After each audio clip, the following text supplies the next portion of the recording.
క్రీస్తు నుండి కృపయు సమాధానం మీకు కలుగును గాక. ఆమేన్. దయచేసి కూర్చోండి.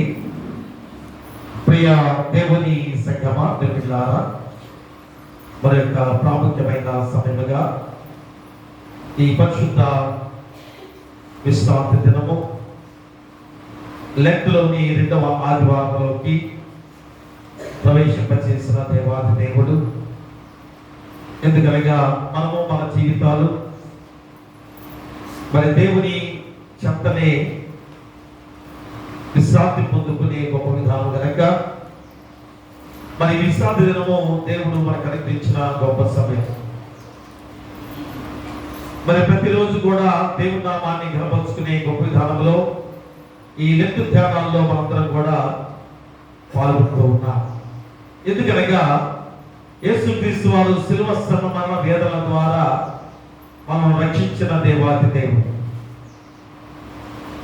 మరి మన కొరకు ఎంత త్యాగం చేసిన యేసుక్రీస్తు వారు ఉండగా మరి మన జీవితాలు ఆ రక్షణ భాగ్యంలో ఏ రీతిగా ముందుకు కొనసాగుతున్నామో లేదో ప్రతిరోజు కూడా పరిశీలింప చేసుకునే సమయము, పరీక్షించుకునే సమయం. కాబట్టి మరి లెక్క ధ్యానాల్లో మనము జీవిస్తున్న ఈ గొప్ప జీవిత విధానము మన చాలా మంది ప్రశ్న వేస్తూ అడుగుతున్న వారు చాలా మంది ఉన్నారు. యూట్యూబ్లో ఎక్కువగా చెబుతూ ఉన్నారు ప్రసంగాల ద్వారా. ఎందుకు లెక్క ధ్యానాలు? యేసుక్రీస్తు వారు ఏమైనా చనిపోయారా? ఆయనకు ముందు, ఆయన చనిపోయే ముందు ఏమైనా 40 రోజులు పాటించారా? చూడండి ఎంత అజ్ఞానమైన విధానంలో వారు మాట్లాడుతున్నారంటే, వారి వారి ప్రాబల్యాన్ని వారు పెంచుకోవడానికి కొరకు ఈ 40 రోజులు వారు చేయలేక వారి యొక్క మాటల ధోరణి ఎలాగుందో ఒకసారి మీరు ఆలోచన చేసుకోవాలి. దేని కొరకు మనం చేస్తున్నాం?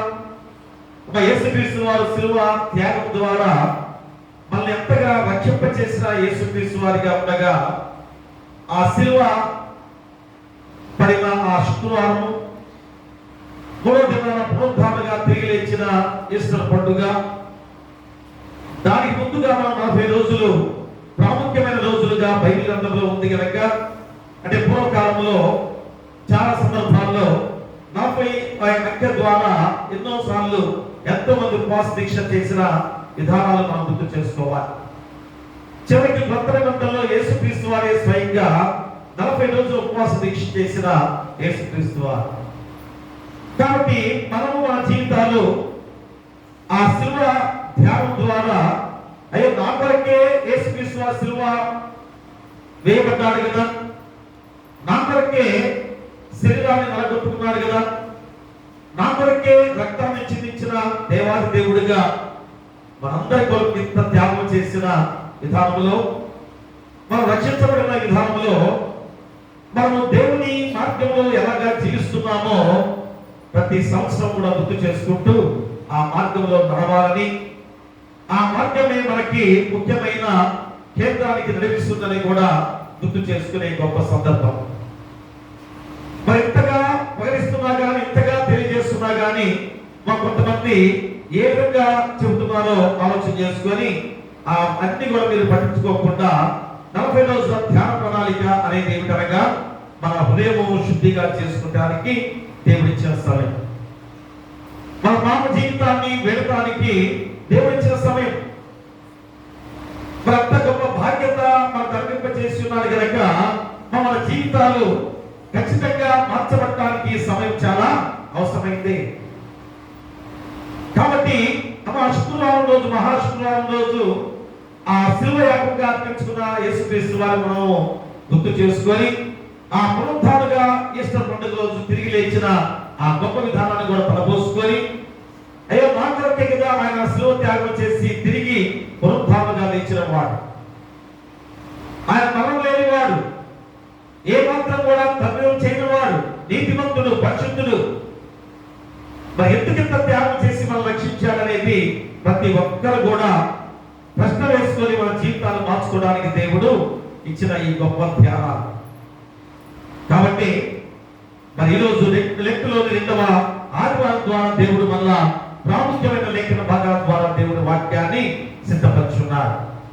యెషయా గ్రంథం ద్వారా చాలా ప్రాముఖ్యమైన అంశముతో ఈరోజు వాక్యాలను తెలియజేస్తున్నాడు. 45వ అధ్యాయం ద్వారా 20 నుంచి 25 వచనాలు కూడా మనం చదువుకున్న రీతిగా ఏకనగా ఉంది. మన దేవుని ప్రజలైన ఇశ్రాయేలు జనాంగము బబులోను చెరలో ఏ విధంగా వారు బందీలుగా ఉన్నప్పుడు ఆ బబులోను చెర నుంచి విడుదల జరిగిన సందర్భంలో, విమోచించబడిన సందర్భంలో తమ దేశమును రాజైన కోరేషు నాయకత్వంలో తిరిగి మళ్ళా పునరుద్ధరించబడాలి అని దేవుని సంకల్పమై ఉండగా యెషయా ప్రవక్త ద్వారా దేవుడు ప్రవచించిన గొప్ప విధానం. ఎందుకంటే వారు దేవతలను ఆరాధిస్తున్నారు, విగ్రహాలను ఆరాధిస్తున్నారు, కొయ్య విగ్రహాలను చేసుకొని పూజిస్తున్నారు. చూడండి ప్రియా దేవుడు, ఒకసారి ఆలోచన చేయండి. పాత్రలో పాఠ్య భాగాలు ఎందుకు గుర్తు చేస్తున్నామంటే ఆనాడు ఎలాగా వారు జీవించిన వారిగా ఉన్నారో తెలియజేసుకునే గొప్ప విధానం. మరి ఈరోజు కూడా అదే స్థితిలో ఉన్నామా? అయ్యో మేమే విగ్రహాలు పూజించలేదండి, కానీ వ్యక్తిని పూజిస్తున్నామని అంటారేమో కదా, అది కూడా విగ్రహారాధనే. ప్రియాదులారా, వ్యక్తిని పూజిస్తున్నామంటానికి నిదర్శనాలు మా మీలో ఎంతో మంది దగ్గర ఉన్నాయంటానికి నిదర్శనాలు మనం చూస్తున్నాం. కాబట్టి వ్యక్తిని పూజించవద్దు. ఇక్కడ లేని ఎక్కడ దొరుకుతుంది మీకు? ఈ ఆలయంలో, ఈ పరిశుద్ధాలయంలో మీరు పొందుకున్న దీవెనలు, ఆశీర్వాదాలు ఎక్కడికెక్కడికో వెళ్ళి ఎలా వద్దామనుకుంటున్నారు? అది వ్యక్తిని ఆరాధించినట్లు కాదా? అది విగ్రహారాధన కాదా అని మళ్ళా ప్రశ్న వేస్తూ ఈరోజు యెషయా ప్రవక్త ద్వారా ప్రవచించే గొప్ప మాటలు. కాబట్టి మా రాజైన కోరేషు నాయకత్వంలో మళ్ళా పునరుద్ధరించబడే గొప్ప విధానం ద్వారా యెషయా ఎంత గొప్పగా ప్రవచిస్తున్నాడో ఈరోజు మీకు గుర్తు చేస్తున్న గొప్ప వాక్యం. అంటే ఏంటనగా, మా అన్యజనులందరూ కూడా తీర్పు నుండి తప్పించబడేందుకు తమ ఊహాజనిత ఆరాధనని తప్పుకొని ముందుగా తెరవబడి పాపము మరియు మరణాల నుండి రక్షించే ఏకదేవుడు. చూసారా, మా నిజమైన ప్రభువు రక్షకుడేనని దేవుని వైపు చూచి విశ్వసించి రక్షించబడు విధానంలో ఎలాగా ఆహ్వానిస్తున్నాడో ఈ లేఖన భాగం ద్వారా మనందరూ కూడా గుర్తు చేసుకోవాలి. ఎందుకంటే మొట్టమొదటి మనం చదువుకున్న 20వ వచనంలో ఏమన్నాడు? కూడి రండి, జనములలో తప్పించుకునే వారులారా దగ్గరికి వచ్చి కూడుకొనండి. ఎంత గొప్ప మాట చూడండి. అంటే ఆయన ఆహ్వానిస్తున్నాడు. మళ్ళా మీరు చెదిరిపోయిన గొర్రెలవలే ఉన్నారేమో, మా విశ్వాసాన్ని వీడి మళ్ళా మీరు చెదిరిపోయిన వారిగా జీవిస్తున్నారేమో. ఈ రోజైనా ఈ పాత్రమైన పాఠ్య భాగంలో ఆనాడు ఇశ్రాయేలు జనాంగాని కొరకు ప్రవచించిన ఈ లేఖన భాగాన్ని ఈరోజు మన హృదయాల్లో ఖచ్చితంగా మారుమోగించే వారిగా మీరు ఉండాలి. ప్రియాదేమరా, కాబట్టి ఆయన నీతిపరులను రక్షించు దేవుడై ఉన్నాడు కనుక ఆయన తప్ప వేరే దేవుడు లేడు అనేది మాత్రాన్ని మీరు గుర్తు చేసుకోవాలి. ప్రియాదేమరా, ఇక పత్రిక పాఠ్య భాగంలో యాకోబు ఎంత గొప్ప మాటలు రాస్తున్నాడో, ఎంత గొప్ప వాక్యం ద్వారా ఈరోజు గుర్తు చేస్తున్నాడో తెలియజేస్తున్న సందర్భం ఏమిటది? విశ్వాస సహితమైన ప్రార్థన రోగిని స్వస్థపరుస్తుంది. చూడండి ఆ గొప్ప మాట. ఇంకేమన్నాడు? నీతివంతుని ప్రార్థన మనపూర్వకమైనదై బహుబలముగలదయ్యుండును అని వాటిని ఇలాగా బలపరుస్తూ చెప్పి ఆ గొప్ప మాటలు యాకోబు ద్వారా గుర్తు చేస్తున్నాడు. ఇక మూడవదిగా సువార్త పాఠ్య భాగంలో మా మూగ చెవిటి దయ్యపట్టిన ఒక కుమారుని స్వస్థ కొరకు ఏ శిష్యులైనా 9 మంది దగ్గరికి ముందుగా తండ్రి వెళ్ళాడు. తండ్రి ఎక్కడికి వెళ్ళాడు? ముందుగా 9 మంది శిష్యుల దగ్గరికి వెళ్ళాడు. అయ్యా, మీరు యేసుక్రీస్తు వారి శిష్యులు కదా, మరి మీకు ఒక అధికారం దేవుడు ఇచ్చారు కదా, ఇదిగో దెయ్యాలని కొట్టే శక్తి మీకు ఇస్తున్నాను, మీరు ప్రార్థన చేస్తే స్వస్థత బలాన్ని మీకు ఇచ్చాను. కాబట్టి అయ్యా, మా కుమారుడు దెయ్యం పట్టి, ఏ దెయ్యం? మా తండ్రి గారి దెయ్యం ఒకటే కదా, ఏంటది? మూగ దెయ్యమే అన్నాడు. చూడండి, అక్కడ గమనించండి. తండ్రి ఒక లోపాన్ని దాచిపెడుతూ ఉన్నాడు. ఏమన్నాడు? మూగ దెయ్యం పట్టింది అని శిష్యుల దగ్గరికి వెళ్ళి వారిని బతిమాలుకుంటున్నాడు, వేడుకుంటూ ఉన్నాడు. కానీ ఏం జరిగింది? ఆ శిష్యులు ఏ మాత్రం కూడా ఆ దెయ్యాన్ని వదలలేకపోయారు. వెంటనే యేసుక్రీస్తు వారు ముగ్గురు శిష్యులతో ఆ కొండ దిగి వస్తున్న సందర్భంలో, ఇదిగో అసలైన దేవుడు వస్తున్నాడులే, ఆ దేవుడే అన్యుడిగా ఉన్నవాడు ఎలాంటి పరుగు వెళ్ళాడు. అయ్యా నా కుమారుడు మోగదయంతో విలవలాడిపోతున్నాడు, అగ్నిలో నీళ్ళలో పడిపోతున్నాడు, పళ్ళు తోలుకుంటున్నాడు, దొరకకి అక్కడే కింద పడిపోతూ ఉన్నాడు, నా బిడ్డని బ్రతికించుమని ఇలాగ వేడుకున్న సందర్భాన్ని ఈరోజు మనం గుర్తు చేస్తున్నాడు కదా. అంటే మన జీవితాలు ఏ విధంగా యేసుక్రీస్తు ద్వారానే విమోచించబడతాయి, ఆయన కృప ద్వారానే మనం రక్షించబడే వారిగా ఉన్నామంటానికి నాకు పాడుతున్న పాటలో ప్రతి క్షణం కూడా అదే అర్థం. నమ్మలే నరులారా ప్రేమరా చూడండి, ప్రతి మళ్ళా చదువుకోండి. మీ దగ్గర ఆ కీర్తన పుస్తకాలు ఉండవు కదా, మంచి కీర్తన పుస్తకాలు చేసినా కానీ అవి కూడా గుర్తుకోరు. ఇంకోటి అయితే వాళ్ళు గుర్తుకుంటారు. ఇన్ని సంవత్సరాల చరిత్ర కలిగిన సంఘంలో మన కీర్తన పుస్తకాలు ఒకటి ఉండవు. మీ దగ్గర ఏముంటాయి నీకే తెలుసు కదా. ఎవరి దగ్గర చూసినా కానీ వేరే కీర్తన పుస్తకాలు ఉంటూ ఉంటాయి. మరి ఎందుకో మనకు అర్థం కావట్లేదు. చక్కటి పాటలు మనం ఎంత బాగా ఆ రచించిన ఆ గొప్ప గొప్ప వారు ఎవరు వారు అన్యులైన వారే. బ్రాహ్మణ్స్ ఉన్నారు, కమ్మవారు ఉన్నారు, నాయుడు ఉన్నారు, వైసెస్ ఉన్నారు. ప్రతి ఒక్కరు కూడా మీరు ఈ కీర్తన పుస్తకంలో కింద చూస్తే మరి ఇప్పుడు బాగా ఏముండేది చాట్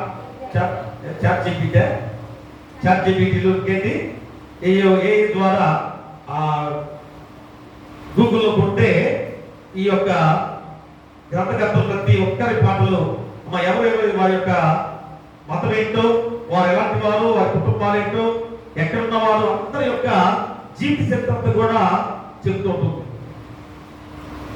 అలాంటి చూడరు కదా. గుడిలో కూర్చొని కూడా రీల్స్ చూస్తున్నారు బిడ్డలు, గుడిలో పట్టుకుంటూ కూడా రీల్స్ చూస్తున్నారు. చక్కగా సెల్ పెట్టుకొని రాత్రుల్లో సినిమాలు కూడా చూసుకుంటారు.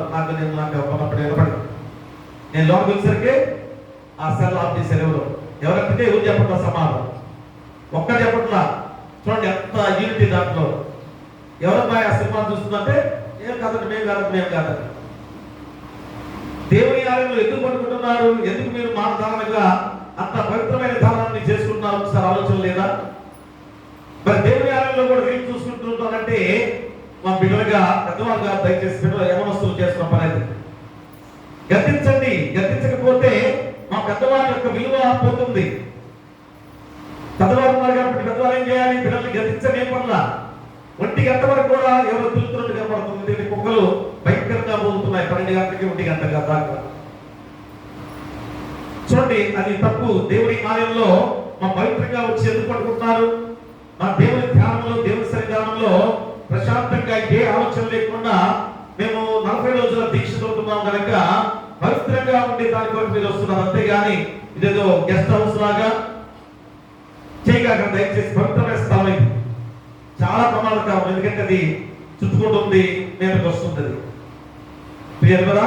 కాబట్టి ఇలాంటి మన కూర్చొని చక్కగా ఈ పాటలు పెట్టుకొని, లేకపోతే ఈ గ్రంథకర్తలు ఎవరు ఏ పాటలు రాశారో చక్కగా ఇవన్నీ చూసుకోవచ్చు. అవకాశం ఇచ్చాడు దేవుడు కదా. మన పాడుకున్న పాటలో ఎంత అర్థము, నమ్మని నల్లారా యేసుని సమ్మతిగా చేరి నమ్మిన వారిని నిమ్ముగా బ్రోచును సొమ్ముగా చేర్చి. ఎంత అర్థముతో ఎల్లా రామయ్య అనే మా కవి రాసిన పాట. ఎల్లా రామయ్య అనే అతను రాసిన పాట. అన్యుడు చూడండి, దేవుని నమ్మాడు, దేవుని విశ్వసించి ఆ పాట ఎంత రాయాలి. ఇప్పుడు ఆ టయాల్లో అంత గొప్ప జ్ఞానం లేని వారే కదా. అయినా కానీ ఎంత భావాంతంతో కూడిన పాట రాస్తున్నాడు. తర్వాత ఏమన్నాడు, యేసుక్రీస్తు కంటే పోషకులు ఎవరు లేవు సుమి, దోషులు తన దాసులుగా తీసి దోషము బాబు సుమి. చూడండి, ప్రతి వచనంలో కూడా ఎంత అర్థంతో కూడిన ఈ పాట. చివరి వచనంలో ఏమన్నాడు, దేవసుతుని రక్తం అగ్నిన ద్రోహులకు ప్రియం, పావనమనించును పాపికినిక జీవనమయ్యుండును. ఆయన రక్తమే మనల్ని పరిశుద్ధులుగా మార్చి ఆ జీవాన్ని మనల్ని తిరిగి ఇచ్చిన యేసుక్రీస్తు వారిగా పాటలో మనకి తెలియజేసే గొప్ప వాక్యం. దేవుని బిడ్డలారా, కాబట్టి ఈరోజు ఈ 3 లేఖన భాగాల ద్వారా చక్కటి అంశాన్ని ఈరోజు గుర్తు చేస్తున్నాడు. ఏం మీకు వచ్చింది? 3 లేఖన భాగాలు యెషయా ప్రవక్త ఏం ప్రవచించాడో గుర్తు చేశాడు. పత్రిక పాఠ్య భాగంలో విశ్వాసైన ప్రార్థన రోగిని స్వస్థపరుస్తుందని, నీతిమంతుని ప్రార్థన బలపూర్వకమైందై బహుబలమైనదైండును అని వాటిని బలపరుస్తూ చెప్పిన యాకోబు. అలాగే గ్రంథంలో మూగ చెవిటి దెయ్యం పట్టిన ఒక కుమారుని స్వస్థత విషయంలో తండ్రి ఏమన్నాడు? యేసుక్రీస్తు వారి దగ్గర ఏం చెప్పాడు? అయ్యా, నాలో ఉన్న అపనమ్మకాన్ని ముందుగా తొలగించు అని చెప్పాడు.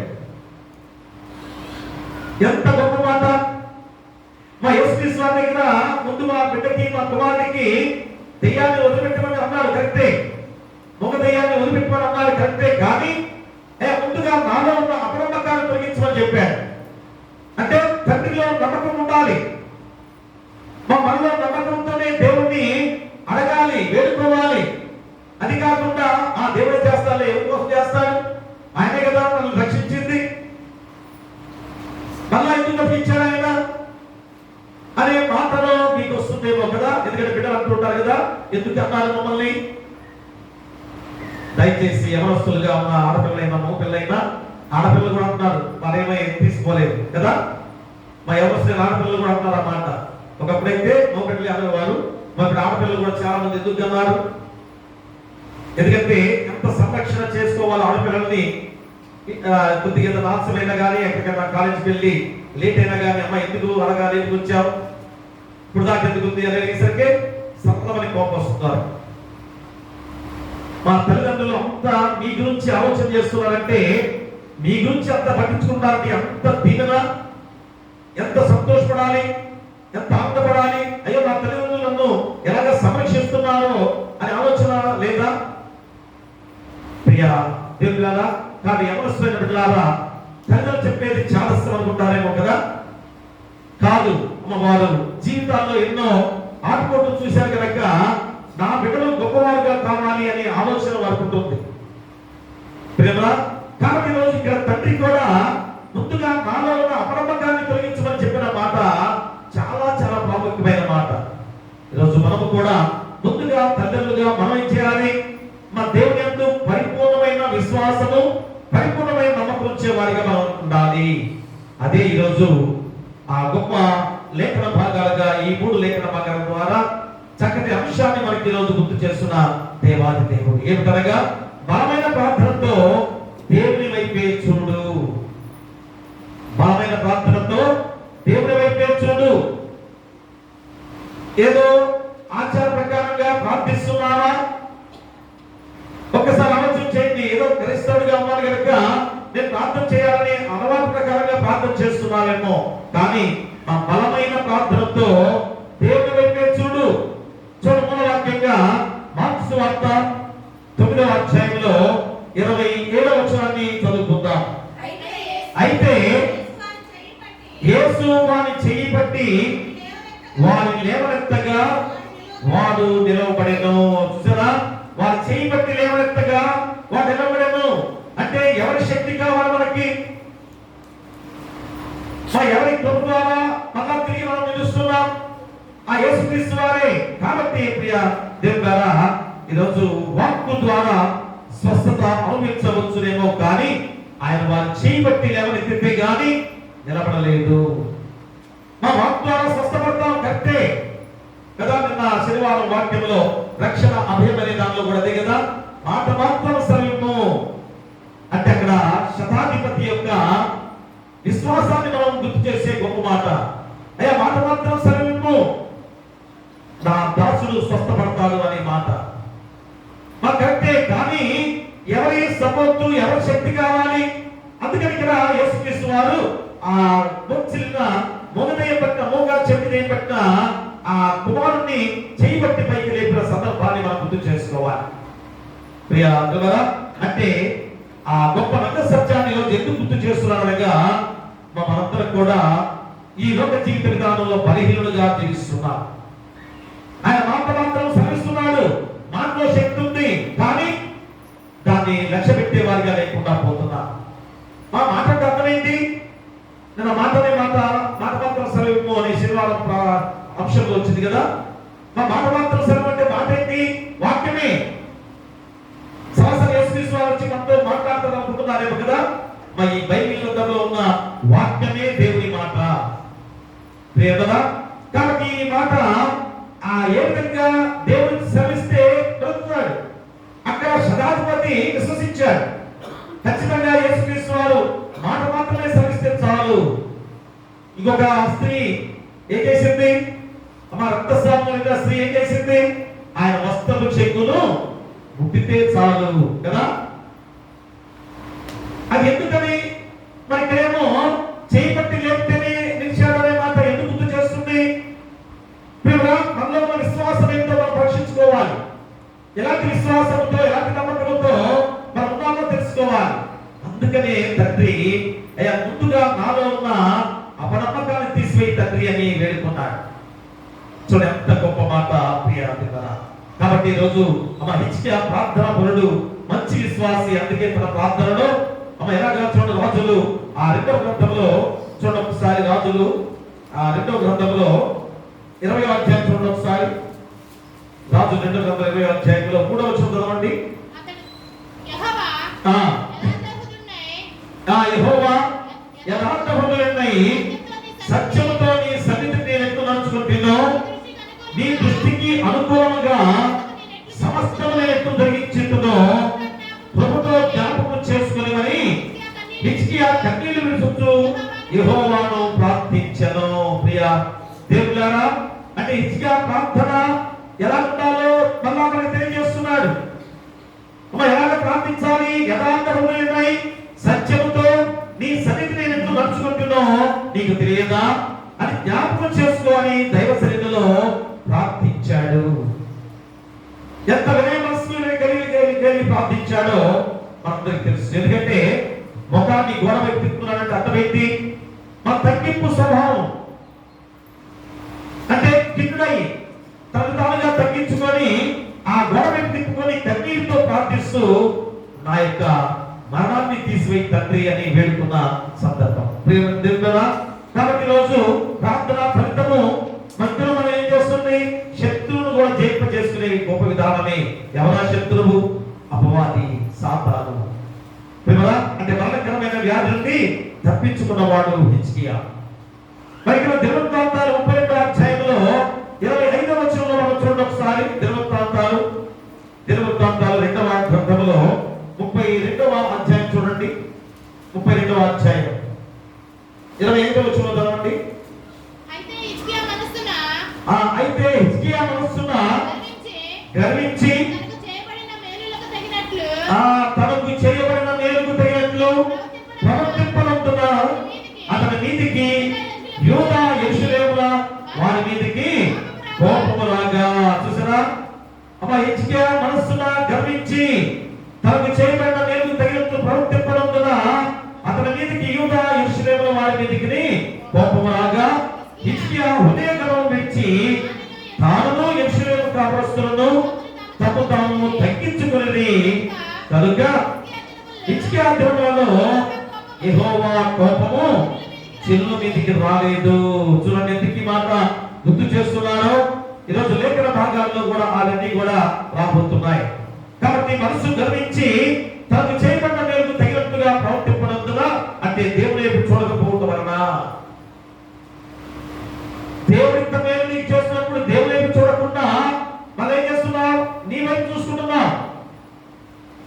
అయ్యో ఇంత గొప్పవాడు అయిపోయాడని అనుకుంటున్నావు, కానీ నిన్ను అంత గొప్పగా చేసింది ఎవరు? అది మర్చిపోతున్నావు. ఈ లోకంలో మానవులుగా మనం చేసే పనులవి. నీకు నువ్వుగా గర్వపడుతున్నావు, నీకు నువ్వుగా చూసుకుంటున్నావు. దానివల్లే మళ్ళా పతనమయ్యే స్థితికి మనం దిగజారిపోతున్నాం. కాబట్టి ఎప్పుడైనా కానీ ఇదిగో ఆ కుమారుడు బ్రతికాడు, స్వస్థ పొందాడు, కానీ లేవలేకపోతున్నాడు. అందుకే యేసుక్రీస్తు చేయబట్టి పైకి తీసుకొచ్చిన గొప్ప విధానం ద్వారా ఈరోజు ఆ శక్తి, దేవుడి శక్తి మనకు ఉందని మళ్ళా మనం గుర్తు చేసే సందర్భం. కాబట్టి కానీ నువ్వేం చేయాలి? ఆయన చెయ్యి అందించకపోవటమే. ఎందుకు? నువ్వు మళ్ళా దేవుడి వైపు చూడకుండా ఉన్నావు. నేను ఇంతగా స్వస్థపరిచాడు, ఇంతగా తిరిగి జీవాన్ని ఇచ్చాడు, శక్తివంతులుగా మార్చిన తర్వాత కూడా ఆయన వైపు చూడకుండా నువ్వు మళ్ళా ప్రార్థన చేస్తున్నావు, ప్రార్థనకు వస్తున్నావు, బైబిల్ చదువుతున్నావు, పాట పాడుతున్నావు, అన్ని చేస్తున్నావు, కానీ ఆయన వైపు చూసేవాడిగా లేకుండా పోతున్నావేమో. అందుకని ఆయన నేను చేయబట్టి పైకి లేవలేక పోతున్నాడేమో. ఒకసారి గమనించుకొని ప్రార్థన ద్వారా మళ్ళా ఆ యొక్క దేవాది దేవుడు ఏ విధంగా మనం చేసిన గొప్ప క్రియలు తలపోసుకొని ప్రార్థనా ఫలితం ద్వారా ఖచ్చితంగా ఆ ఫలితాన్ని పొందుకునే బిడ్డలుగా ఉండాలని ఈ రోజు వాక్యం ద్వారా శ్రమిస్తున్న గొప్ప విధానం. అందుకని బలమైన ప్రార్థనతో దేవుడి వైపే చూడు. అమ్మా ఫలితం ఎలాగ వస్తుంది? అదే చెబుతున్నారు 3 వాక్య భాగాల ద్వారా. ఒకటి ఏదనగా రక్షణ పొంది పాపమును విడిచి ప్రార్థించండి. అదేంటి? ప్రార్థన చేసి రక్షణ పొందుకోవాలి కదా, లేదా పాపాన్ని విడిచి రక్షణ పొందుకోవాలి కదా. కానీ ఇక్కడ ఏమొచ్చింది? రక్షణ పొంది పాపమును విడిచి ప్రార్థించండి అనే మాట అంశముగా గుర్తు చేశారు. అంటే విచిత్రమైన కృప. నువ్వు ఏ పాపాన్ని వేరకుండా కూడా, ఎలాంటి పాప జీవితాన్ని తీసివేసుకోకుండా రక్షణ పొందుకున్నామని మళ్ళా గుర్తు చేసే అంశమే. అందుకని రక్షణ పొంది పాపమును విడిచి ప్రార్థించండి. ఆల్రెడీ మనం యేసుక్రీస్తు ద్వారా పాపాన్ని వేరకుండానే రక్షణ పొందుకున్నాం కదా. ఎంత ఏపు కన్నీరు కాచి మనందరూ కూడా ఎంత గొప్పగా ఏ విధమైన పాపాన్ని వేరకుండా కూడా ఆయన మనకొరకు తన పాపాల కొరకు సిలువ బలియాగముగా అర్పించుకొని రక్షించాడు కదా. మరి ఎప్పుడైనా కదా పాపాన్ని విడాలి కదా, నా పాప జీవితాన్ని లోప జీవితాన్ని తీసివేసుకోవాలి కదా అని మనం అనుకొని మా కన్నీరు కాచి మన జీవితాన్ని మార్చుకొని మా ప్రార్థించిన పాపాన్ని వేడండి యెషయా ప్రవక్త ద్వారా ప్రవచించిన లేఖన భాగం. అదే యెషయా 45వ అధ్యాయంలో 22వ వచనాన్ని మనం చదువుకుంటాం. భూదిగంతుల నివాసులారా నా వైపు చూచి రక్షణ పొందుడి. దేవుడు నేనే, మరి ఏ దేవుడు లేడు కదా. పాడుతున్న పాటలో అదే అర్థం కదా. అమ్మ ఏమొచ్చింది? భూదిగంతుల నివాసులారా నా వైపు చూచి రక్షణ పొందుడి. దేవుడు అను నేనే, మరి ఏ దేవుడును లేడు. ఖచ్చితంగా చెబుతున్న మాట. కాబట్టి ఎప్పుడైనా కానీ మా మారు మనసు పొందిన తర్వాత ఏం చేయాలి? మా మారు మనసు పొందిన ఏం చేయాలి? పుట్టుక ఏం చేశాడు? మారు మనసు పొందిన తర్వాత తన పాపాన్ని విడిచిపెట్టాడు. అది మనం చేయాల్సిన కర్తవ్యం. మరి తర్వాత ఏం చేయాలి? పాపాన్ని విడిచిపెట్టిన తర్వాత ప్రార్థించేవాడిగా ఉండాలి. అట్టి ప్రార్థన బహుబలముగా ఉంటుందని దేవుడు చేస్తున్నాడు. నీ పాపాన్ని నీలోనే ఉంచుకొని నువ్వు ప్రార్థిస్తే దేవుడు ఆలకిస్తాడా? మనం చేయబట్టుకొని లేపు బ్రతకగలడా? చూడండి, మన హృదయాన్ని ఒకసారి పరిశీలింప చేసుకుంటే నాలో పాపాన్ని విడకుండా నేను ప్రార్థిస్తే దేవుడు ఆలకిస్తాడనే మాట ఎప్పుడైనా నువ్వు ఆలోచన చేస్తున్నావా? అదే యెషయా ప్రవక్త ద్వారా చెబుతున్నాడు. ఎందుకంటే వీళ్ళు మా కొయ్య విగ్రహం చేసుకొని పూజిస్తున్నారు. కొయ్య విగ్రహాన్ని ఎంత దారుణం చూడండి. మా నిజమైన దేవుడు, నిత్యమైన దేవుడు, శక్తిగా దేవుడు, సృష్టికర్త దేవుడు, ఆయన ప్రాణంతో మనల్ని ప్రాణాన్ని పోసి నిలబెట్టిన దేవుడు మనకు తోడుగా ఉండగా కొయ్య విగ్రహాన్ని ఎందుకు చేసుకోవాలి? లేదా బంగారు విగ్రహాన్ని ఎందుకు చేసుకోవాలి? కాబట్టి ఈరోజు వారి కొరకు యెషయా ప్రవక్త ద్వారా ప్రవచించిన ఈ గొప్ప లేఖన భాగం. అందుకనే ఆయన సర్వ సృష్టికి కూడా, సకల మానవులకు కూడా దేవుడై ఉన్నాడు. సకల ప్రజల సృష్టికర్త అయిన దేవుని ప్రేమను గుర్తించాలని ఆశిస్తూ యెషయా ప్రవక్త ప్రవచించిన ఈ లేఖన భాగం. అందుకని ఏమన్నాడు? భూదిగంత నివాసులారా నా వైపు చూచి రక్షణ పొందుడి. ఖచ్చితంగా అందరూ గుర్తు చేసుకోవాలి. దేవుని వైపు చూచి రక్షణ పొందుడి. అందుకని 40 రోజుల ఈ ధ్యాన ప్రణాళికలో ఈ శిలువ శ్రమం ద్వారా ఎందుకు గుర్తు చేసుకుంటామనగా ఆయన వైపు చూడుడి.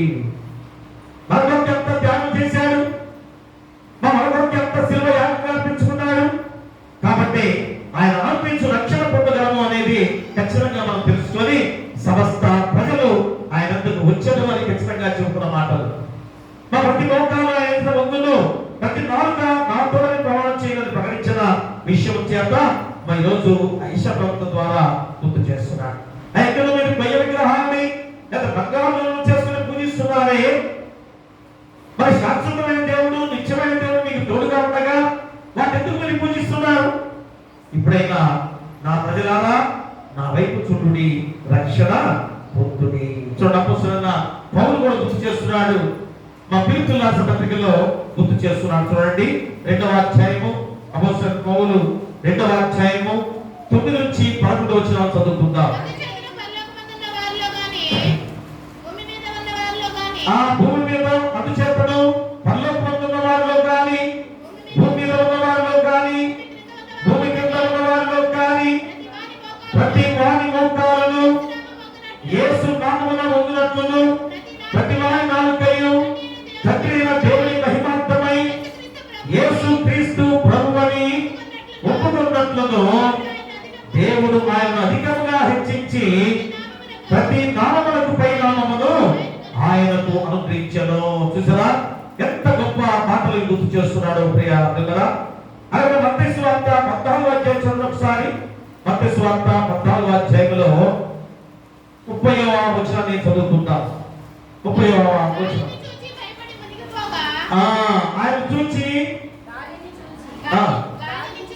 గాలిని చూచి భయపడి మునిగిపోసాగి. ఏంటి ఇక్కడ ఎవరి గురించి చెప్పండి అక్కడ? పేతురు గురించి 22వ వచనంలో. ఎందుకనగా ధోనికి తనకంటే ముందుగా అద్దరికి వెళ్ళాలని ఆయన వారిని బలవంతం చేశాడు. ఆయన జనసమూహములను పంపివేసి ప్రార్థన చేయడానికి ఏకాంతముగా కొండ ఎక్కిపోయి సాయంకాలం అప్పుడు ఒంటరిగా ఉండేను. అప్పటికా ఆ ధోని దరికి దూరంగా ఉండగా దానికి ఎదురైనందున అలవల కొట్టబడుచుండేను. రాత్రి 4వ జామున ఆయన సముద్రం మీద నడుచుచూ వారి యొద్దకు వచ్చారు. ఆయన సముద్రం మీద నడుచుట శిష్యులు చూచి తొందరపడి ఓటమని చెప్పుకొని భయం చేత కేకలు వేసిరి. ఆయన ముందుగా మీరు వెళ్ళండి, నేను ఏకాంతంగా ప్రార్థన చేసి వస్తానని చెప్పి మీరు పంపిస్తే 4వ మిట్ట మధ్య రాత్రి మా భయంకరమైన రాత్రి సమయంలో వారు ఆ యొక్క నదిలోంచి ఆ పడవ మీద పోతున్నారు. ఏమైంది అక్కడ? భయంకరమైన అలలు ఏ విధంగా ఆ యొక్క పడవను అటు ఇటు భయంకరంగా ఎత్తివేస్తున్న ఆ గాలి, భయంకరమైన గాలి అక్కడికి వచ్చేసి అలాంటి సందర్భంలో యేసుక్రీస్తు వారు చూడండి ఆ సముద్రం మీద ఆ నీటి మీద నడుచుకుంటూ వస్తున్నాడు. చూడండి ఎంత శక్తిగా దేవుడు, దైవ దేవుడు, జాలిగా దేవుడిగా తోడుగా ఉన్నాడో మనం నడుచుకుంటూ వస్తున్నాడు. కానీ అవిశ్వాసులుగా ఉన్నవారు, అప్రమత్తంగా ఉన్నవారు ఏం చేశారు? దెయ్యం దెయ్యం దెయ్యం అని కేకలు వేస్తున్నారు. మనం వస్తున్నాను, మీకు తోడుగా వెళ్తాను, ప్రార్థన చేసుకుని వస్తారని యేసుక్రీస్తు వారు చెప్పలేదా? యేసుక్రీస్తు వారు మనకు తోడుగా ఉన్నాడని విశ్వాసం నీలో లేదా? అందుకని పరీక్షించాడు యేసుక్రీస్తు వారు. ప్రార్థన చేసుకోవడానికి వెళ్ళి మా ప్రార్థన చేస్తున్నాడు. ఎప్పుడు కూడా అలవాటు యేసుక్రీస్తు వారు కొండకి ప్రార్థన చేసుకోవడానికి వెళ్ళాడు. ఎందుకు వెళ్ళాడు? వీరిలో ఉన్న అవిశ్వాసాన్ని తొలగించడానికి. కానీ అది గ్రహించలేని యొక్క శిష్యులు దెయ్యం దెయ్యం అని కేకలిస్తుంటే ఏమన్నారు అక్కడ? వెంటనే యేసు ధైర్యం తెచ్చుకుని నేనే, భయపడవద్దని వారితో చెప్పగా పేతురు ప్రభువా నీవే అయితే నేను కలిసి నీ యొద్దకు వచ్చినట్టు నాకు సెలవిమ్మని ఆయనతో అనేను. ఆయన తమ్మనగానే పేతురు దోణి దిగి యేసు వద్దకు వెళ్ళినట్టు నేను మీద లక్ష్యం. కానీ గాలి చూసి భయపడి మునిగిపోసాగాను. గాలి అంటే మీరు పాడుకుంటారు కదా, గాలి పట్టింది అంటారు. ఏంటది? మా గాలి పట్టిందంటే దెయ్యం పట్టింది అంటారు కదా. మనకి ఎంత ఎక్కడెక్కడి నుంచి వస్తాయి, ఎవరు చెప్పారు కానీ తెలియదు కదా. ఇవన్నీ కూడా ఎవరు సృష్టించారో కూడా తెలియదు. గాలి దగ్గరే దెయ్యం పట్టింది. సుడిగాలి వస్తుంది అప్పుడు కదా, ఆ సుడిగాలికి ఏమంటారు? దెయ్యం అంటారు. అక్కడికి పక్కకి అక్కడ సుడిగాలి వస్తుందంటే ఆ దెయ్యం చుట్టుకొని వస్తుంది, ఆ దెయ్యమే దంచుతుందని చెప్పేసి అంటుంటారు. ఇలాంటి అపనమ్మకాలతో, మూఢనమ్మకాలతో ఎంత బలహీనంగా మారిపోయే జీవితాలు మనకు ఉన్నాయో ఒక్కసారి గమనించుకోవాలి. ఈరోజు పేతురు కూడా అలాంటి వాడే. మన యేసుక్రీస్తు వారు చూడగానే ధైర్యం తెచ్చుకున్నాడు. అయ్యా నువ్వు ఎలాగైతే నీటి మీద నడిచి వస్తున్నావో నేను కూడా నడుస్తాను. పేతురు ఎంత గొప్ప విశ్వాసం ఉందా, నడవన్నాడు. మా చక్కగా నడిచారు. దూరం నడిచేసరికి ఏమైపోయింది? ఆ యొక్క మంచి లోతైన నీటి దగ్గరికి వచ్చాడు. వెంటనే లోపు వైపు ఆలోచన చేశాడు. వెంటనే నీటి వైపు చూశాడు. తనతనగా చూసుకున్నాడు. ఏమని ముందుగా గమనించాడు? అబ్బో నేను కూడా నీటి మీద నడుస్తున్నానే అని తన వైపు తాను చూస్తున్నాడు. యేసు వైపు చూడలేదు. ఆ కొద్ది దూరం కూడా ఎవరి వైపు చూశాడు? యేసు వైపు చూసి నడుచుకుంటూ వచ్చాడు. ఎప్పుడైతే కొద్ది దూరం నడిచేసరికి గమనం మొత్తంలో తాకలించింది. తన వైపు చూసుకొని నేను కూడా నీటి మీద నడుస్తున్నానా అని కింద వైపు చూస్తే అర్థమైంది మా ప్రాంతంలో చూసారా. తన కిందకి చూశాడు. యేసు వైపు చూడకుండా నడిచాడు. వెంటనే ఆలోచించింది, అయ్యో నది నీటిలో ఉన్నానే, ఇది చాలా లోతే, నేను మునిగిపోతే ఏమవుతుంది అని వెంటనే బలహీనత అపవాది చోటు చేసుకుంది. అతను బలహీనపరిచింది. వెంటనే మునిగిపోయేసరికి కేకలు వేశాడు. కడముబ్బలు పెట్టాడు. అయ్యా ప్రభువా ప్రభువా ప్రభువా నుంచి చేయబట్టుకుని పైకి లేవదీశారు. చూడండి ఎంత బలహీనమో, ఎంత నిస్సత్తులతో మనం బలహీనులుగా ఉన్నామో. క్రైస్తవ జీవితంలో మనం కూడా అలాంటి స్థితితో జీవిస్తున్నామంటే అర్థం ఏంటో ఆలోచన చేసుకోవాలి కదా. కాబట్టి ఎప్పుడైనా కానీ ఏం చేయాలి? మా నేల వైపు చూసా ఆ యొక్క పేతులు ఎలాంటి వాడో గమనించాలి కదా. అలా కాకుండా మా ఖచ్చితంగా దేవుని వైపు చూసి నువ్వు ముందు సాగితే రక్షణ పొందుకొని మా ఎంత శక్తివంతులుగా ఉంటామో దాని కొరకే శబ్ద ద్వారా నా వైపు చూడండి, నా వైపు చూచి రండి రక్షణ పొందుకోండి. చూడండి ఎంత గొప్ప మాట, నా వైపు చూచి రక్షణ పొందుకోండి. కాబట్టి రక్షణ పొంది పాపం నుంచి ప్రార్థించండి అని రోజు ఖచ్చితమైన మాట గుర్తు చేస్తున్నాడు. ఇక రెండవది, మా నీతిమంతుల ప్రార్థనగా నీ ప్రార్థన ఉండాలి. ప్రార్థన ఎలా ఉండాలి? మా ప్రార్థన అందరం చేస్తున్నాం కదా. మా ప్రార్థనలో బిడ్డలే ప్రార్థన చేస్తే గడగడ ఉడికిపోతున్నా చాలా మంది కూడా తెలిసారు కదా. వెంటనే వెంటనే వాక్యాలు వచ్చేవారు కూడా చాలా మంది లేకుండా పోలేదు. ఏ చదువు లేకపోయినాగా ప్రార్థన బాగా చేసేవారు ఉన్నారు. దయచేసి ఏమనుకోవద్దు. ఎందుకంటానంటే అమ్మ ఏ విధంగా ఉండాలి? ఈరోజు నీతిమంతుల ప్రార్థనగా నీ ప్రార్థన ఉండాలి. అది గ్రహించుకొని మనం ప్రార్థించే వారిగా ఉండాల్సిన బాధ్యత ఎంత ఉందో గమనించాలి. నీతిమంతుల ప్రార్థనగా నీ ప్రార్థన ఉండాలి. యాకోబు పత్రికలో 5వ అధ్యాయం 16వ వచనం చూడండి. 16వ వచనం, నీ పాపములను ఒకరితో ఒకరు ఒప్పుకొని మీరు స్వస్థత పొందినట్లు ఒకరికొకరు ప్రార్థన చేయుడి. నీతిమంతుని విజ్ఞాపన మనపూర్వకమైనదై బహు బలముగలదై ఉండును. ఎంత గొప్ప మాటలు! నీ పాపములను ఒకరితో ఒకరు ఒప్పుకొని మీరు స్వస్థత పొందినట్లు ఒకరికొకరు ప్రార్థన చేయుడి. నీతిమంతుని విజ్ఞాపన మనపూర్వకమైనదై బహు బలముగలదై ఉండును. గ్రహిస్తున్నావా? ప్రార్థించడానికి ముందు ఏం చేయాలి? ఏం చేయని చెప్పాడు? ఏం చేయని చెప్పాడమ్మా? ప్రార్థన చేసే ముందు ఏం చేయమని చెప్పాడు? నీ పాపమును ఒప్పుకోమని చెప్పాడు దేవాది దేవుడు కదా. రక్షణ పొందుకున్నా నీవేం చేయాలి? నీ పాపాలను ఒప్పుకొని ప్రార్థించమని ఇందాక చెప్పాడు కదా. ఇప్పుడు యాకోబు కూడా అదే చెబుతున్నాడు. నువ్వు ప్రార్థించే ముందు ఏం చేయాలి? నీ పాపమును ఒప్పుకోవాలి, తర్వాత ప్రార్థించాలి. అప్పుడే నీ ప్రార్థన బహుబలముగా ఉంటుంది. ఖచ్చితంగా ఈ మాట చాలా ప్రాముఖ్యంగా ఆలోచన చేసుకోవాలి. పాపం ఒప్పుకుంటే ఆయన భక్తులుగా నీతిమంతులుగా చేస్తారని వాగ్దానం చేసిన దేవుడే.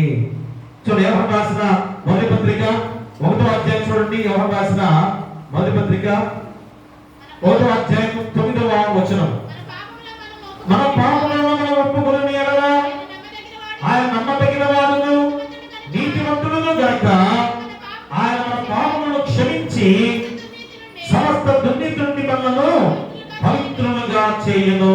ప్రియ దేవుని బిడ్డలారా, చూడండి ఎంత గొప్ప మాటగా గుర్తు చేస్తున్నాడు. యోహాను భక్తుల ద్వారా కూడా మన పాపములను మనం ఒప్పుకొని ఎడలా ఆయన నమ్మదగిన వాడును నీతిమంతులను గనుక ఆయన మన పాపములను క్షమించి సమస్త దుర్నీతి నుండి మనలను పవిత్రులుగా చేయును. గతకన్నా ఏం కావాలి? అంత పవిత్రమైన జీవితమే కదా మనకు కావాల్సింది. అదే కదా నిత్య జీవానికి ఆధారం. కాబట్టి శ్రమ సంభవించినప్పుడు ప్రార్థన చేయాలని నిరాశపడవద్దని దేవుడిని గుర్తు చేస్తున్నాడు. మా నీకు శ్రమ సంభవించిందా? ప్రార్థన చేయి. ఎవరు చెప్తున్నాడు? నా సహోదరులారా, ముఖ్యమైన సంగతి ఏదనగా ఆకాశంతోనని భూమితోనని కానీ మరి దేనితోనే ఒప్పుపెట్టుకున్నాక మీరు తీర్పు పాలు కాకుండానట్లు అవునంటారు కాదంటే కాదు అని ఉండవలను. మీలో ఎవరికైనా శ్రమ సంభవించరా అతను ప్రార్థన చేయగలరు. ఎవరికైనా సంతోషం కలిగినా అతను కీర్తన పాడగలరు. మీలో ఎవరైనా రోగి ఉన్నారా అతను సంఘ పెద్దలను పిలిపింపవలను. వారు ప్రభువు నామమున అతనికి నూనె రాసి అతని కొరకు ప్రార్థన చేయగలను. ఎంత గొప్ప మాట! మా సంఘ పెద్దలు పిలిపించండి. ఎందుకని సంఘాల్లో సంఘ పెద్దలు ఏర్పాటు చేసుకుంటుంది? మా దేనికి సంఘ పెద్దలు ఏర్పాటు చేసింది అపోస్తలుల పౌలు. చూడండి ఎంత శక్తి గలవారిగా సంఘ పెద్దలు ఏర్పాటు చేసేది. ఏమంటే మా బోధకులు మాత్రమే 5 సంవత్సరాలు చేస్తాం వెళ్ళిపోతాం, కానీ శాశ్వతంగా ఉండే సంఘ పెద్దలకి ఎంత బాధ్యత ఉందో మళ్ళా ఈ యొక్క లేఖన భాగం ద్వారా మీకు గుర్తు చేస్తున్న సందర్భం. మా శిష్యులు మరి రోజు ఎలాంటి శిష్యులకు ఏ అధికారం ఇచ్చారు యేసుక్రీస్తు వారు, అలాగనే ఈరోజు సంఘ పెద్దలకు కూడా అదే అధికారం ఇచ్చారు. అంతేగాని పాస్టర్ గారి మీద అధికారం చలాయించే విధానం కాదు. పాస్టర్ గారి కంట్రోల్ పెట్టి వారికి ఉండకూడదు. ప్రియాలు కదా, సంఘాన్ని నేనేదో అధిపతులుగా ఉన్నామనే విధానంగా అనుకోకూడదు దయచేసి. ఎంత ఆధిక్యత! మన దేవుడు ఇచ్చిన సేవ తగ్గించుకునే సేవ. సంఘాన్ని అభివృద్ధి చేయడం అంటే ఎంత తగ్గించుకోవాలి? సంఘంలో ఉన్న ప్రతి వారి విషయంలో కూడా నువ్వు తగ్గించుకొని చేసుకునే ప్రార్థన ద్వారా నడిపించుకునే సంఘ పెద్దలుగా దేవుడు ఏర్పాటు చేసుకుంటున్నా చేస్తున్నారా? సంఘ పెద్దలుగా పలహారం పెట్టడానికి ఒక్కరు రావట్లేదు, కాములు పట్టడానికి ఒక్కరు లేదు, సంస్కారం పోయడానికి ఒక్కరు ఇవ్వట్లేదు. అంటే బాధపడతారు, కోపాలు వస్తాయి కదా. భాస్కర్ మమ్మల్ని దూషిస్తున్నాడే, ఇక లాభం లేదే అనుకుంటారే కదా. ఏమనుకో దయచేసి, ఎందుకంటే ఎంత గొప్ప బాధ్యత. పవిత్రమైన సన్నిధిలో దేవాలయంలో ఇంత పరిచర్య ఎక్కడి నుంచి వస్తుంది మీకు? దాని ద్వారా కుటుంబాలు ఎంతగా ఆశించబడతాయి, దీవించబడతాయి. దేవుడి పని చేయడం ఎంత ఆసక్తిగా చేసేవారు ఈ రోజు ఉన్నారు. అవకాశం లేని ఎంతమంది ఉన్నారు. ఇంత ఆధిక్యత సంఘానికి సంఘబద్ధంగా ఏర్పాటు చేశారంటే మీ ప్రార్థన ఎంత బహుబలంగా బలవంగా ఉండాలి. అదే ఇక్కడ ముందుగా అందరికి చెప్పాడేమని, మీలో ఎవరికైనా శ్రమ సంభవించినా అతను ప్రార్థన చేయవాలి, ఎవరికైనా సంతోషం కలిగినా అతను కీర్తనలు పాడవలను, మీలో ఎవరికైనా రోగి ఉన్నారా అతను సంఘ పెద్దలను పిలిపించవలను, వారు ప్రభువు నామమున అతనికి నూనె రాసి అతని కొరకు ప్రార్థన చేయవలను. ప్రేమరా, కాబట్టి ఇవన్నీ కూడా క్రమంతో కూడిన ఈ జీవిత విధానాన్ని మనందరూ గ్రహించినట్లయితే విశ్వాస సహితమైన ప్రార్థన ఆ రోగిని స్వస్థపరుస్తుంది. ప్రభు అతను లేపును, అతను పాపం చేసేవాడైతే పాప క్షమాపణ నొందును. మీ పాపములను ఒకరితో ఒప్పుకోండి, మీరు స్వస్థ పొందినట్లు ఒకరికొకరు ప్రార్థన చేయండి. నీతిమంతుని విజ్ఞాపన మనపూర్వకమైనది, బహుబలం కలదయ్యుండును. ఏలియా మన వంటి స్వభావం గలవాడే, గల మనుషుడే, వర్షింపబడినట్లు ఆసక్తితో ప్రార్థన చేయగా 300 సంవత్సరాల వరకు భూమి మీద వర్షింపలేదు. ఎంత శక్తి గల ప్రార్థన చూడండి. మా 300 సంవత్సరాల వరకు కూడా వర్షపడలేదు. ఎందుకని? అన్య దేవతలు ఆరాధిస్తున్నారు, అన్య ప్రవక్తల్ని వారు ప్రవక్తలుగా అనుకుంటున్నారు, దేవుని ప్రవక్తల్ని చంపేయడానికి సిద్ధపడ్డారు. అందుకని ఏరియా ద్వారా ఆ ప్రార్థన శక్తి రోజు చెప్పిన విధానంలో ఆ శక్తి ఎంత గొప్పదో. 300 సంవత్సరాలు మా భూమి మీద వర్షం లేదు. అతను మళ్ళా ప్రార్థన చేయగా ఆకాశము వర్షం ఇచ్చాను, భూమి తన ఫలం ఇచ్చాను. ఎందుకు ఈరోజు ఇంతగా భూమి పంట అసలు పడట్లేదు? వ్యవసాయ పంటలు పండించే రైతులందరూ కూడా ఎందుకు కన్నీరు కారుస్తున్నారు? మా బహుబలంగా శక్తిగా ప్రార్థన మనం చేయట్లేదు.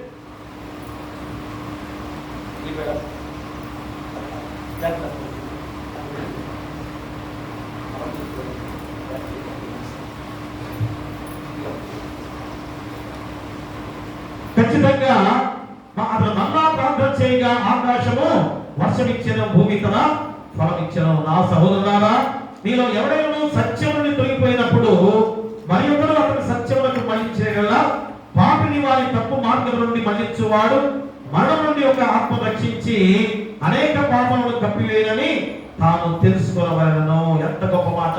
ఆ చివరి మాట మనం చేసే ప్రార్థన ఒక పాపిని రక్షించే ప్రార్థన. నా సహోదరులారా, మీలో ఎవరైనా సత్యం నుండి తొలగిపోయినప్పుడు మరి ఒకరు అతన్ని సత్యములకు మళ్ళించినలా, నాకెందుకులే వాడు తప్పు చేస్తే నేనమ్మ మళ్ళా తిరిగి నా మీద వస్తున్నాడు అని చెప్పేసి మరి చాలా మంది ఈరోజు ఇక్కడ కాదు చాలా చోట్ల కూడా గద్దించలేకపోతున్నారు. బిడ్డని ఎత్తించలేకపోతున్నారు. తప్పు చేసినప్పుడు గద్దించలేకపోతున్నాం. ఎందుకని? మా పెద్దవాళ్ళగా ఎందుకు గద్దించలేకపోతున్నాం? ప్రియ అభివరా, ఒక్కసారి ఆలోచన చేయండి. బిడ్డలకి గద్దించాలి ఖచ్చితంగా పెద్దవారిగా. అదే ఈరోజు యాకోబు పత్రిక ద్వారా చెబుతున్నారు.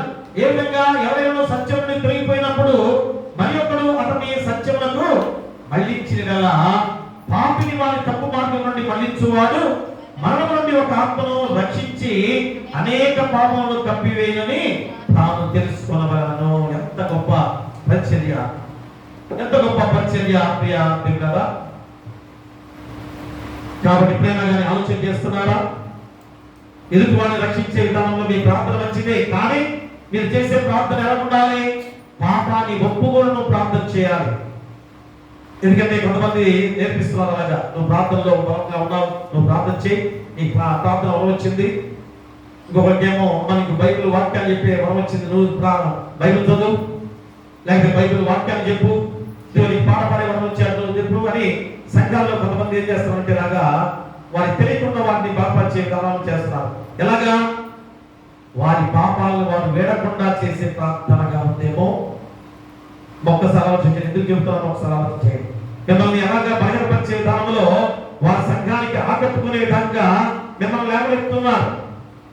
నువ్వు ప్రార్థన బాగా చేస్తున్నావు అమ్మా, నీ ప్రార్థన భాగంలో చేయి అనేసరికి వారే అనుకుంటున్నారు, అయ్యి నేను ప్రార్థన చేస్తే తగ్గిపోతుందని, నేను ప్రార్థన చేస్తే వాళ్ళు జరిగిందని నాకు జరిగిందని. నీ పాప సంగతి ఏంటి? నీ కుటుంబాన్ని రక్షించుకోలేకన్నా నీ బిడ్డల్ని ఏ విధంగా కూడా పాప మార్గంలో ఉంచి నువ్వు ప్రార్థన చేస్తే నీ ప్రార్థన ఆగిస్తాడా? నీ బిడ్డల విషయంలో ఏంటి? ఎలాంటి భయంకర స్థితిలో ఉన్నారో ఆలోచన చేశావా? అంతే నేను చెప్పేది, మీరు ప్రార్థన చేస్తే తప్పట్లేదు, చెయ్యాలని చెప్పాడు కదా. యాకోబు ఏమని చెప్పాడు? ఒకరి ఒకరు ప్రార్థన చేయండి, కానీ మన ఈ పాపాలను ఒప్పుకొని నీతివంతులు ప్రార్థనగా ఉండాలని చెబుతున్నాడు. అది ఇక్కడ చెప్పే గొప్ప మాట. అదే నీతివంతుల ప్రార్థనగా నీ ప్రార్థన ఉండాలి. అలాంటి విధానంలో ఖచ్చితంగా ఒకరి ప్రార్థన చేసుకునే శక్తివంతులుగా ఉండాలని తీర్చిదిద్దిన యాకోబు గారు కదా. మరి రోజు నీలో శక్తి ఉందని అలా చెప్తున్నాడు, కానీ ఆ శక్తి అలాగా నీ పాపాన్ని ఒప్పుకొని చేసే ప్రార్థనగా ఉండాలని కూడా గుర్తు చేస్తున్నాడు. నీ కుటుంబాన్ని, నీ బిడ్డలు కూడా మంచి మార్గంలో పెట్టుకునే వారిగా ఉండాలి. అప్పుడు చేయి ప్రార్థన, ఖచ్చితంగా దేవుడు జవాబిస్తాడు. అదే ఈరోజు ఈ సువార్త పాఠ్య భాగంలో శిష్యుల యొక్క జీవిత విధానం లాంటిది. అదేంటి? నీ పని సాధ్యపరుచుకునే వరకు ప్రార్థించుట. మూడవ అంశం ఏంటి? నీ పని సాధ్యపరుచుకునే వరకు కూడా ప్రార్థించుట. చూడండి, మార్కు సువార్త 9వ అధ్యాయం 29వ వచనాన్ని మనం చదువుకుందాం. 29వ వచనం. అందుకైనా ప్రార్థన వల్లనే కానీ మరి దేని వల్లైనా ఈ విధమైనది ఒలిగిపోతా అసాధ్యమని వారితో చెప్పాను. ప్రేమరా, ఎందుకు ఈ మాట యేసుక్రీస్తు అన్నాడు? మరి ఇక్కడ ఏం జరిగింది? ఈ యొక్క 17వ వచనంలో ఏం జరిగింది? అక్కడ జనసమూహంలో బోధకుడా మూగదయ్యం నా కుమారుని యొద్దకు తీసుకుని వచ్చిందని.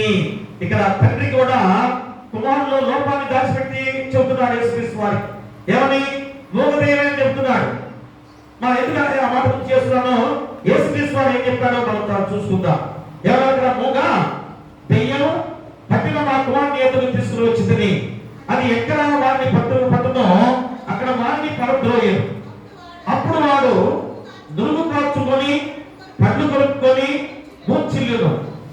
దాన్ని వెళ్ళగొట్టడని నీ శిష్యులను అడిగితే కానీ అది వారి చేత కాలేదని ఆయనతో చెప్పాను.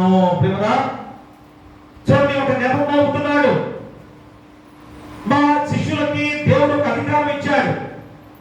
అదే కదా ఇందాక యాకోబు కూడా సంఘ పెద్దల్ని ఎందుకు దేవుడు ఏర్పాటు చేస్తున్నాడో, వారు ప్రార్థన చేయాలి, చేసే శక్తివంతులుగా ఉండాలని, సంఘానికి అలాంటి వారే సంఘ పెద్దలుగా ఉండాలని చెప్పిన మాట గుర్తు చేస్తే, ఏకంగా యేసుక్రీస్తు వారి శిష్యుల విషయంలో కూడా అదే గుర్తు చేస్తున్నాడు. మత్తయి సువార్త 10వ అధ్యాయం చూడండి ఒకసారి. మత్తయి సువార్త 10వ అధ్యాయంలో 1వ వచనం చదవండి.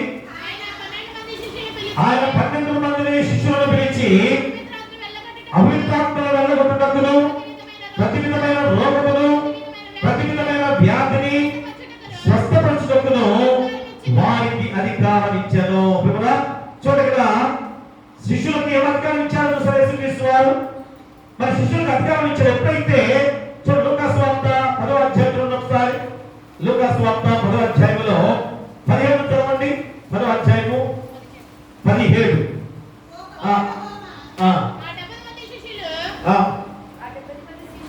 చదవమ్మా 17. 1:7. ఆ 70 మంది శిష్యులు సంతోషంతో తిరిగి వచ్చి, ప్రభువా, దెయ్యము కూడా నీ నామమున మాకు లోబడుచున్నదని చెప్పగా ఆయన సాతాను మెరుపు వలె ఆకాశం నుండి పడుట చూచితిని. ఇదిగో పాములను, తేళ్లను త్రొక్కుటకును, శత్రు భగవంతుని మీదను మీకు అధికారం అనుగ్రహించి ఉన్నారు. ఏదియు మీకు ఎంత మాత్రము హాని చేయదు. అయినను దెయ్యములు మీకు లోబడుచున్నామని సంతోషింపగా నీ పేరును పరలోకమందు వ్రాయబడి ఉన్నవని సంతోషించని వారితో చెప్పాను. మన గర్వం శిష్యుల్లో చూడండి, ఇక్కడ ఏమంటారు, ఇక్కడ ఆయన నీ పేరుతో మేము ప్రార్థన చేస్తే దెయ్యాలు పోతున్నాయని ఇక్కడ చెప్పిన మాట. అంటే యేసు విశ్వాసించిన అధికారం ద్వారా దెయ్యాలు పోతున్నాయి. ప్రార్థన చేశారు, దెయ్యాలు కొట్టారు. కానీ ఈ రోజు మనం చదువుకున్న ఈ లేఖన భాగంలో అమ్మ యొక్క తండ్రి వచ్చి ఆయన ఈ 9 మంది శిష్యులు నేను ప్రార్థన చేసి నా కుమారుడు దెయ్యం పట్టింది, మూగ దెయ్యం, దాన్ని వదిలిపెట్టమంటే వారు ఏ మాత్రం చేతగాలని యేసుక్రీస్తు వారి దగ్గర జ్ఞాపకం చెబుతున్నాడు. చేతకాలని చెబుతున్నాడు. ఎందుకని మాట? ఒక అన్యులు వచ్చి నీ శిష్యులు అడిగితే కానీ వారు చేతకాలని అంటాము ఎంత సిగ్గుచేటుగా ఉందో ఒకసారి గమనించండి. కాబట్టి అప్పటి వరకు కూడా ప్రభు వైపు చూచి వారు ప్రయాణం చేశారు. అది ఈరోజు మీరు గమనించాలి. మా శిష్యులు దేవుని మాట విని దేవుని వైపు చూచి వారు ప్రార్థన చేసి మూగ దెయ్యాన్ని మొదలుపెట్టారు. కానీ ఇప్పుడు తనంతాలుగా చూసుకుంటున్నారు. ఏమని? నేను ప్రార్థిస్తే దెయ్యం వదిలిపోయింది అంటే ఎవరు గొప్ప? నేను గొప్ప. ఈరోజు చాలా మంది కూడా అదే కదా, దెయ్యాలను వదిలిపెడతారు. రండి అమావాస్య ప్రార్థనలు పెట్టి మా దెయ్యాలను వదులుతారు రండి. ఇప్పుడు ఏమైపోయాడు? అమావాస్య ప్రార్థన ఏమైపోయాడు? ఎక్కడికి వెళ్ళాడు? ఎంతమంది దెయ్యాలు రోజు చూద్దామని చెప్పి అక్కడ నిల్చున్నాం మేము. ఏఎంసీ మన అక్కడ హైదరాబాద్ కాకపోవడం ఇంకోటి రెండోది అది ఐస్ కాలేజ్ దగ్గర హాస్టల్స్ ఉంటాయి. హాస్టల్లో మనవారే వారికి అవకాశం ఇచ్చారు. ఎందుకు ఇచ్చారని కూడా అడిగాం మేము. అదే అలాంటి వారికి ఎందుకు ఇస్తున్నారని కూడా అడిగాం. ఆ నిల్చుంటే ఎంతమంది ఆటోల్లో కారుల్లో దేవతని మొత్తం పుట్టుకుని వస్తున్నారు. అందరూ కూడా ఇంతమంది దేవాలు పట్టుకుని ఎక్కడున్నారు అసలు ఏమిటి అర్థం కాదు.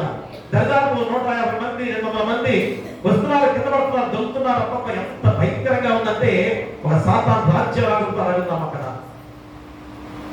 కాకర పెడుతున్నాడు, డ్రామాలు పెడుతున్నాడు. మాంత్రికులు కనుక ఎలాగ కాకర పెడతారో దేవాలు పెడతారో అతను అలాగే చేస్తున్నాడు. ఏమైపోయాడు? ఇప్పుడు ఆ దేవాలు పెట్టిన అందరూ ఎక్కడున్నారు? చక్కగా ప్రార్థనలు కూర్చొని అందరూ ప్రార్థన చేసుకున్నారు కదా. ఇంకోటేంటో ప్రార్థన చేస్తే పడిపోవడం ఏంటో, ప్రార్థన చేస్తే పైకి రావాలి కదా. ఈరోజు ఈ మూగ దెయ్యం పట్టిన వాడు అలాంటి వాడే కదా.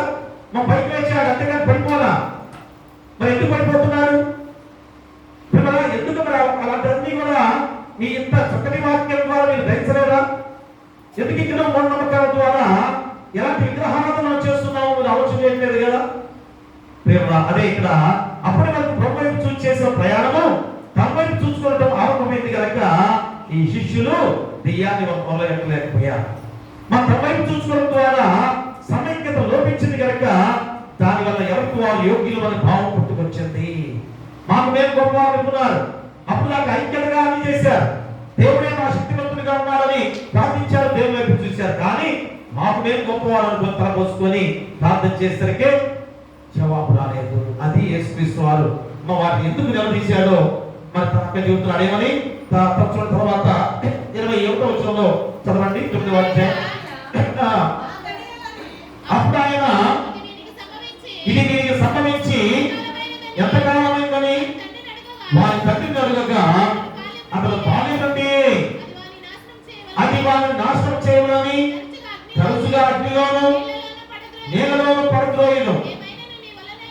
ఏమైనను నీ వలన అయితే మా మీద కనికరపడి మాకు సహాయం చేయమనను. అందుకు యేసు నమ్ముట నీ వలనైతే నమ్మువానికి సమస్తము సాధ్యమే. ఈ మాట పదే పదే ఎందుకు ఈ మాట గుర్తు చేస్తున్నారు? అదే నాకు పాడుతున్నా. నమ్మరే నరులారా, నమ్ముట నీ వలన ఎందుకు రాడుతుందిగా. ఏమైనా నీ వలనైతే మా మీద కనికరపడి మాకు సహాయం చేయమంటే ఇంకా నమ్మకం అతనిలో లేదు, తండ్రిలో. ఏదో ఎన్నో గొప్ప కార్యాలు చేస్తున్నాడు కనుక యేసుక్రీస్తు వారి దగ్గరికి వచ్చారు. మీరు కూడా అదే కదా. ఆ యొక్క స్వస్థపడలేదు కనుక నువ్వు పాఠశాలకు వెళ్ళాం, అక్కడ స్వస్థపడ్డావు అనుకుంటున్నారు కదా. అమ్మ నేను కాదు, వేరొకరు కాదు, ఎవరు కాదు, యేసుక్రీస్తు వారు తప్ప ఎవరు నేను స్వస్థపరిచేవారు కాదు.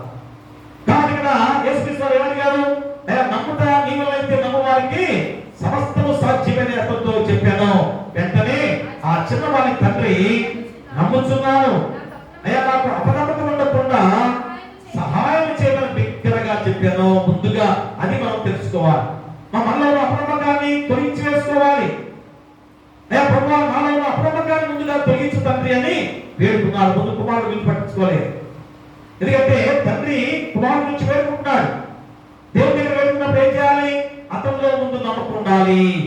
నీవు కూడా నువ్వు చేసే ప్రార్థనలో నమ్మకం విశ్వాసంతో నువ్వు చేసే ప్రార్థన ద్వారా ఫలితం నీకు వస్తుంది. అంతేగాని ఏదో ప్రార్థిస్తున్నాం, క్రైస్తవులుగా ఉన్నాం కనుక, నేర్చుకున్నాం కనుక ప్రార్థిస్తే అది వస్తుంది అనుకుంటున్నావేమో. కాదు. పరిపూర్ణమైన నమ్మకం, పరిపూర్ణ విశ్వాసం నీలో ఉండాలి. అది ముందుగా తండ్రి అపనమ్మకం ఉండకుండా సహాయం చేయమని బిగ్గరగా చెప్పాను. జనులు గుంపు కూడితమైందో పరిగెత్తుకుని వచ్చి యేసు చూచి మోగమైన చెవిటి దెయ్యమా, అతనేమన్నాడు? మోగ దెయ్యమే అని చెప్పాడు తండ్రి. కానీ లోపాన్ని తండ్రి దాచిపెట్టాడు, కుమారుడు లోపాన్ని. అంటే ఏంటి ఇక్కడ? మోగది చెవిటి అనేది పాపాలు, మా పాపం అనేది దెయ్యాలు. అంటే మీరు కూడా బిడ్డల విషయంలో తప్పులు అన్ని చెప్పరు కదా. ఒక తప్పు చెప్తారు, అది తప్పు చెప్తే మావాడు అది చేస్తాడు, ఇది చేస్తాడు, అది అన్ని చెప్పలేదు కదా. ఏదో ఒకటి ఏదో చిన్న దొంగతనం చేశాడండి, లేకపోతే చిన్న తప్పు చేశాడండి. మా తల్లిదండ్రులు ఎంత సపోర్ట్ పలికి బిడ్డలో పాటు చేస్తున్నారో చాలా తప్పు. మావాడు అదేం లేదండి. ఎంత ఘోరమైన తప్పు చేస్తున్నా కానీ ఆ బిడ్డలు ఎలాగా మీరు మాట్లాడే విధానం చూస్తే ఆ బిడ్డ కొమ్ములు వస్తున్నాయి. మంచిలో తప్పు చేయాలి. మా తల్లిదండ్రులు ఏమనలేదు కదా, తప్పు చేస్తే మమ్మల్ని ఏమని అనలేదు. కాబట్టి ఇంకా ఘోరమైన తప్పుదాలు చేయడానికి సిద్ధపడుతున్నారు, భయంకర క్రూరులుగా మారుతున్నారు. కాబట్టి ఎప్పుడైనా కానీ గమనించుకొని మన వెంటనే మోగమైన చెవిటి దెయ్యమా వాటిని వదిలిపోము, ఇక వాళ్ళని ప్రవేశించవద్దని నీకు ఆజ్ఞాపించున్నానని చెప్పి ఆ పవిత్రాత్మను గద్దించను. అప్పుడు అది కేక వేసి వాడెంతో విరవలాడించి వదిలిపోయాడు. అంతటి వాడు చచ్చిన వాడి వలె ఉండరు గనక అనేకులు వాడు చనిపోయేది. అయితే యేసు వాడిని చేయి పట్టి వారిని లేవనెత్తగా వాడు నిలవబడెను. ఆ ఇంటిలోనికి వెళ్ళి తర్వాత ఆయన శిష్యులు నేనెందుకు ఆ దెయ్యం వెళ్ళగొట్టలేకపోతేమని ఏకాంతంగా ఆయన అడిగేది.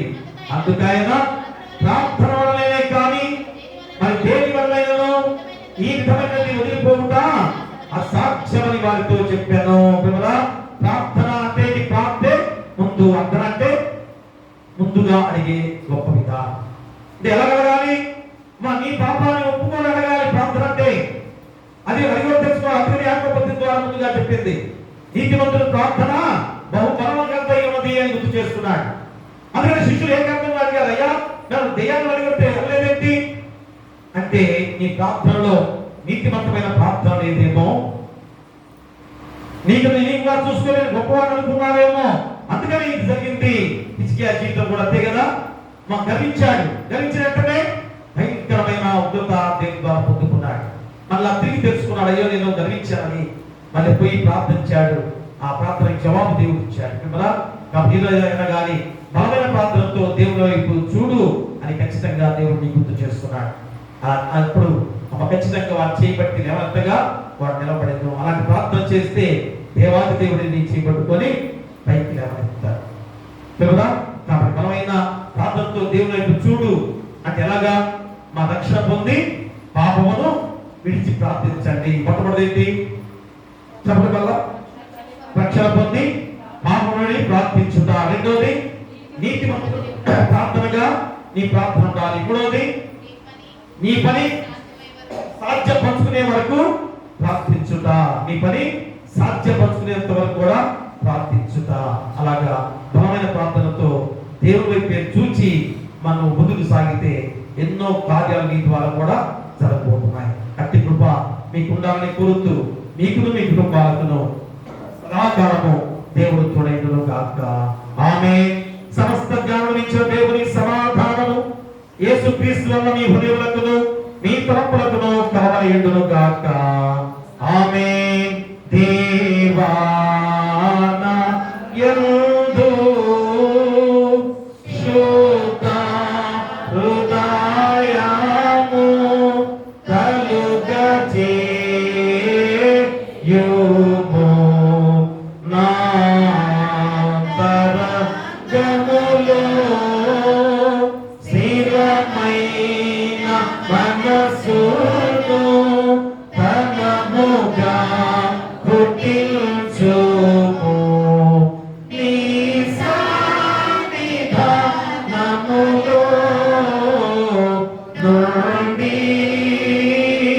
నన్ను త్రోసివేయకుము. ఈ పరిశుద్ధాత్మను నా యొద్ద నుండి తీసివేయకుము. నీ రక్షణ నందా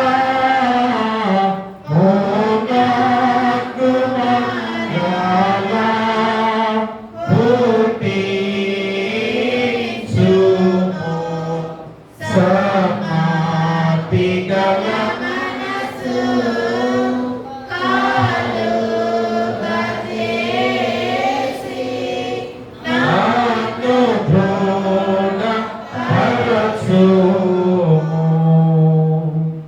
దయచేసి కూర్చోండి.